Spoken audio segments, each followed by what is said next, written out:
Hello, everyone. Thank you so much for all the beautiful feedback I'm receiving and for the comments, the questions, even though some of them are trailing to me by private email and not always on the public format. I love hearing from you. And thank you for giving me thoughts and ideas about things that you would like for me to touch base on. I want to kick off a series today that we're going to be discussing in the coming weeks, discussing really play and the importance of play and what play actually does to the brain and to the development of the child in many different occupational functions. In order to kick us off on that, today I want to focus on a researcher of yesteryear, way back in the 60s and the 50s. Margaret Mahler wrote a beautiful book that talked about a stage development that she called separation-individuation. These stages are still by and large followed today by other researchers and also other psychotherapists thinking about this whole process of how do we develop ourselves and how do we become a self and what does that process look like. So for today, I just want us to focus on that first 4 years of life where so much development is taking place on so many different levels. And I'm not even going to touch all the other things that we already covered from before in terms of sensory motor and other developmental ages and stages. Separation-individuation is a process of the baby is born very dependent on mommy and is going through several layers of development to let go of the umbilical cord of the mother in order to individuate into their own person, by and large, around about 4 years old. These 4 stages that she describes in her book pretty much still works out for us today, even though other researchers may have added their own slant on that process too. And the reason I want to stand still with her work is also because as we are, you may be an occupational therapist, you may be a speech language pathologist, you may be a parent, you may be an educator. And maybe our purview and what we were trained in and what we're looking at is looking at all the milestones that we have to achieve, the things we have to catch up on, and the things that we may be concerned about. And all the while, all of that's happening. How do I get my math scores better? How do I start to read and decode my reading? While we're looking at all of those wonderful milestones, which carries a good number of importance, there's a little psyche that keeps developing in between. A little person that's feeling the world, that's touching the world, that is taking in from the world and is developing the who they are going to be. And so she describes it as the I am that's followed by who I am. And of course, it's a process that we develop throughout our lives. Most notably, we are definitely going through some ego identification when we go through our adolescent phase, right? But for now, we'll focus on the first 4 years. So it's the separation of understanding that I am attached to my mother in utero and when I'm born. My mother, my father, my caregiver, whatever the constellation of your family looks like. At that stage, there definitely was the talk about the mother. So I will stay there, but I want you to think about your constellation to your particular situation. But that primary caregiver becomes an instrumental place where the baby feels attached to, hooked onto, and gets the security from when I cry, somebody's going to be there to hold me. When I fuss, somebody's going to give me attention. When I am hungry, somebody's going to feed me. That there's a security in knowing that I am not alone. I don't even know what to feel when I'm alone. And I don't really have any worry at all about my mother's sleep. All I care about is when I cry, I need somebody to come up and help me, right? It's a very self-centered way of living right in the beginning of life. Now, and so the separation that has to come is to pull away from the entity of the mother as being my anchor to being my co-anchor, and then for me to start anchoring in myself as an individualized being. I'm going to be oversimplifying this, everyone. This is a huge training. The book is much very dense, and other books that followed from Daniel Stern and others are even more dense, right? But I want this to be part of your thinking about the process, because as we are creating achievement in the children's lives and thinking about their performance and their product and what we want to see, what we want to catch up, I want you to also think about how's the child receiving the message, and how's it building them to become independent in their emotional psyche so that they can become social.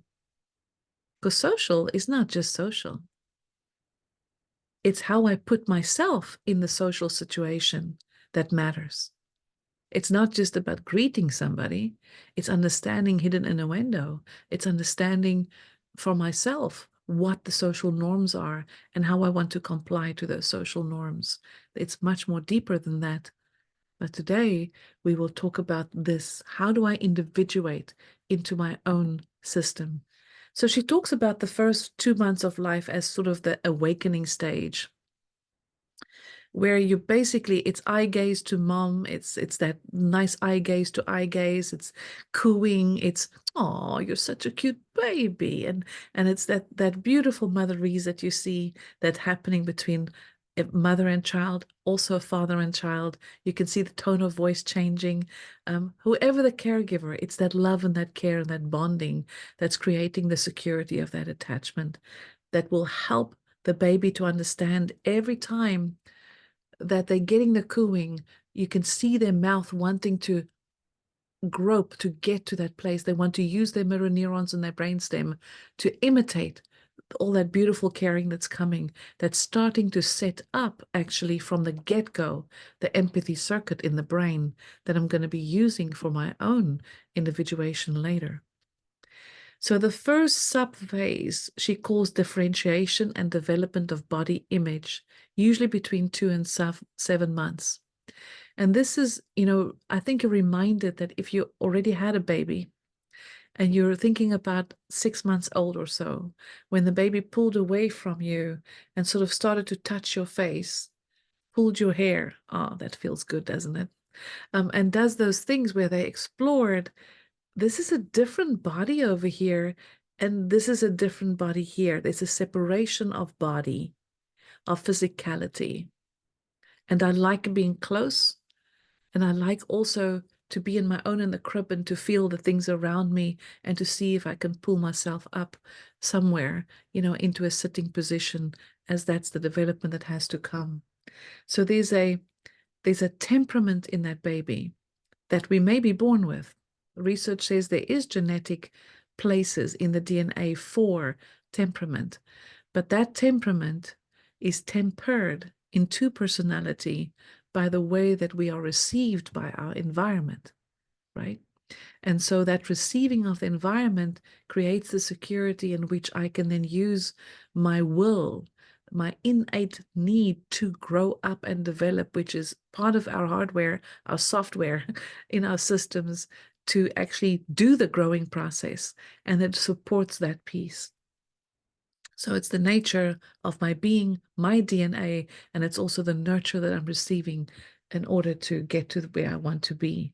And so the big cool tool at this stage is co-regulation, which I've spoken about in several sessions before. And then after that, we have the second subphase, which you call the early practicing phase. Now, these names may differ now from different authors, but it's essentially still true in terms of the literature. And this is where we're developing object constancy, that, even as I don't see my mom right now, I still know she exists, right? And we play peekaboo games. Hello, hi, there you are. And then we hide again, right? When we're doing those things, there's several other things we're also working on, including arousal levels. But that out of sight no longer means out of mind. I can start to build the physical presence of the mother within me, or the caregiver, if you will. And so the baby can have availability, but also can can start to physically be separate enough to start building the pathway towards autonomy that also Erik Erikson talks about in his stages, his 8 stages of man. And then also Daniel Stern talks about that intersubjectivity, where the baby can also, not just Stern, I think it also started with Trevarthen, starts talking about the baby can feel the vibe of the mother, and the mother can feel the vibe of the baby. And there's an intersubjectivity that is very subconscious, but it's felt by both. And especially important for baby to feel that, so that the relational flavor of the emotional security can come to a place of growth. The practicing subphase proper, which is part of that same phase, but now between 10 to 17 months, is really characterized by, I can walk away from you now. You know, I went from sitting to crawling to walking. And so, which means I can go and explore the world on my own now. But there's this big need in that toddler that they know that I can explore the world, but when the world becomes too big, I can run right back to my mommy. And so they often keep a very close eye on where their caregiver is so that they can always return to the secure base and be secure that they're going to be received in a good way. And that the secure base caregiver is going to support their exploration, support their bid for growing up, support their curiosity about wanting to know more things that they can explore, especially that wonderful body that's starting to feel more productive, that I don't need to be picked up to take someplace, that I can actually crawl there myself. I can walk there myself. Communication is still very nonverbal. Everything is still quite right brain at this stage. It's all about that limbic emotional connection that is part of my positive growth experience if everything goes well. And so when there is maybe at this stage inconsistent parenting, it can really throw them off, which can lead to even more separation anxiety than what could be typically still be expected at this stage. And so we want to support that bid for exploration. And then when we get to the third subphase, which she called rapprochement, which is about 18 to 36 months, this is an incredible stage. So where the baby now in the second stage was wanting to move away from the parent and come back as they will, this could be a stage where they actually start clinging back to the parent again. And the parent is worried because my child is regressing. No, it's pretty normal.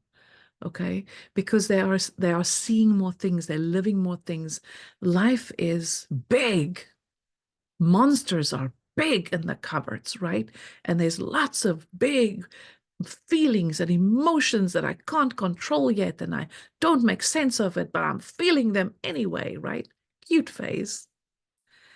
Especially cute when it's happening at the right time, but not cute when they're only reaching that phase at 7 or 8, right? But let's stick to typical development for now. So this is a phase where I'm feeling emotion, I'm feeling my body, I'm feeling and I just want to know, Mom, please never leave me. Just don't leave me. Poppy, don't leave me. Grandpa, don't leave me. Whoever you are as the primary caregiver, the need for you to anchor them is huge at this stage. And they may say to you, no, I do it. No, you do it. I do it. No, you do it. Because can you make up your mind? Do you want to do it? Do you want me to do it? What do you want to do? But that indecision is part of getting to the place of the autonomy of decision making, but not quite sure if I can let go yet of my mommy or not. It's not quite ready. The world is full of fantasy now.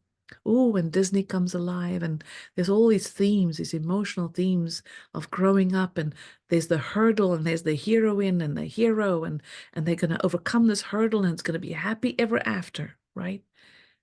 Beautiful fantasy. It's a lovely phase, and every child should deserve a phase like that.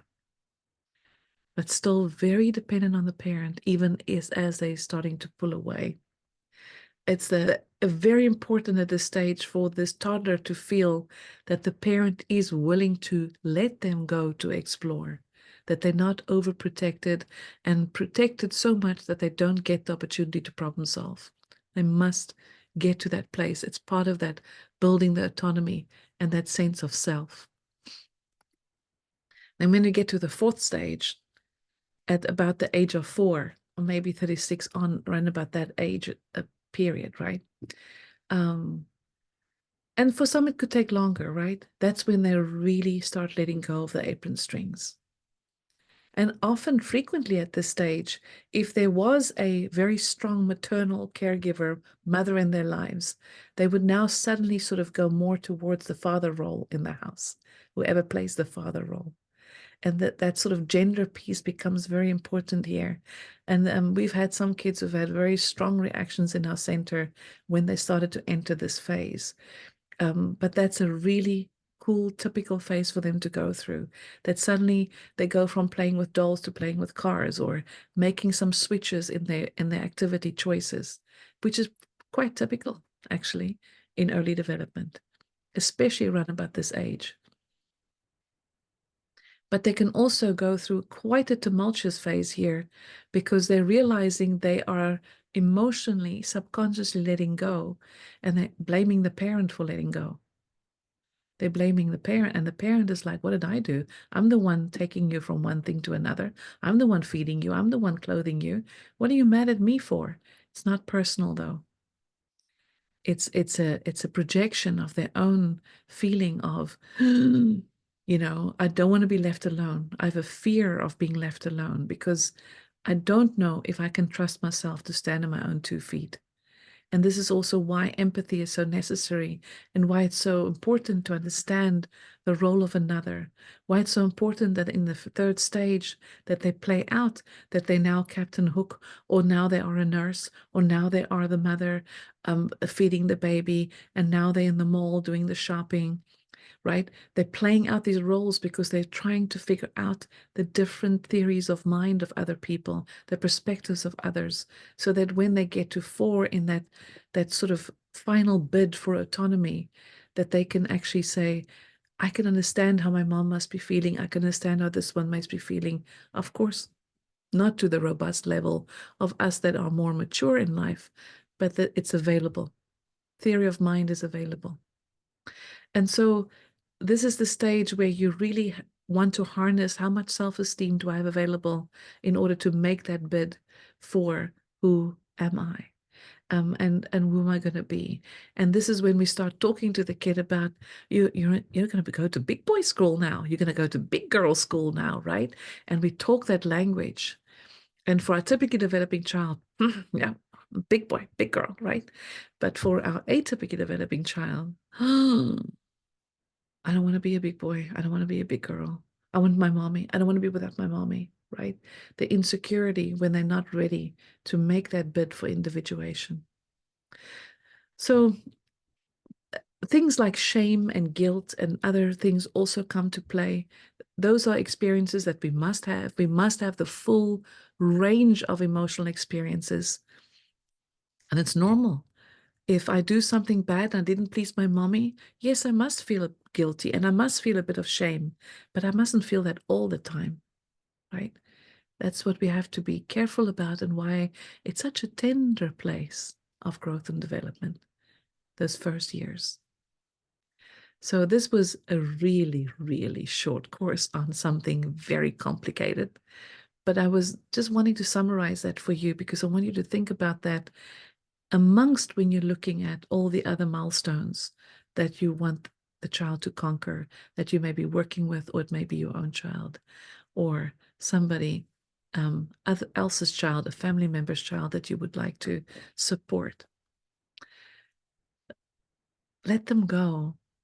Let them feel the world, but let them always know you are there to return to. We will mess up. We will. We're not perfect. The biggest tip I can give you when you mess up, when you've yelled and you shouldn't have yelled, or when you're feeling better, go back to your child. I don't care if they're 2 years old, 1 year old, or 3 years old, what age they are. Give them a little hug and say, that was a hard morning. That was a hard time. Depending on how much co-anchoring or co-regulation you did, we got through it. We did it, right? Mommy still don't like what you did, but Mommy's sorry. Daddy is sorry that I yelled at you that way. I shouldn't have done that. Some families think that that actually puts them in a place where they don't have the power and the authority. But boy, isn't that a great example of what you really want people to do in life today, in our community? Just say, I'm sorry, in a sincere, authentic way.